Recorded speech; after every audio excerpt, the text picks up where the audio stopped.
When you feel whole, you're healing. When you feel disconnected, you're sick.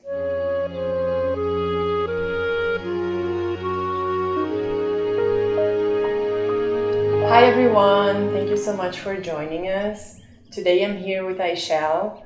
Aychele, she's a healer from Brazil and she was exposed to many different healing practices ranging from guided meditation, body work, plant medicine, and transformational thought. So welcome Aychele. I would like to start talking about how did your journey through self-love begin? It's interesting to think that we don't love ourselves. I don't know where and how we lost touch with that truth that we are valuable and lovable. I grew up in an environment that made me question a lot of things about myself and about my worthiness. And I think my journey into learning to love myself started in my teenager years. Yeah, when I started really exploring my spirituality and a connection with something bigger than myself. And did you know you were looking for self-love when you first embarked on your journey? I didn't know that I didn't love myself. Right. So I didn't know that I was looking for self-love. I just knew that I was suffering. I was always looking for something outside of myself, to be loved or acknowledged by something that I do in the world. So it's always very external. But it took me a while to realize that it starts with myself. We live in a very individualistic society, very competitive, very disconnected from our roots, from nature. I think that all those factors lead us into not knowing our place and our value and our worthiness. We think we are not linked to the web of life.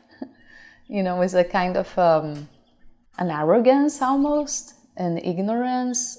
But as again, I think our collective consciousness around that is changing, and that we are remembering our oneness. There is like narratives that empower us, and there are narratives that disempower us. I had to learn how to pay close attention and to choose what narrative is empowering me and making me feel whole, because that's the meaning of healing. When you feel whole, you're healing.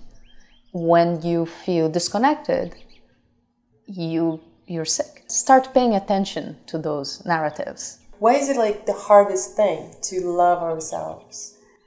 Because I think we compare ourselves. And why do we do that? I don't know. To fit in, to be accepted. To try to find exactly. I think in our, especially in our society, to try to find our place.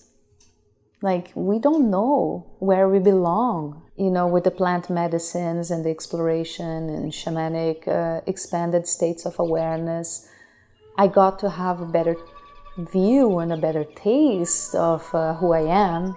We live in such a constructed reality where you need to, especially as a woman, you know, be seen in a certain way and act in a certain way. And now I'm a new mom. There are so many expectations around what a mother is supposed to be and do and look like. So I would like to ask you, what would you recommend for someone that is committed to embark on the self-love journey? I would recommend that you start becoming aware of your thoughts, first thing.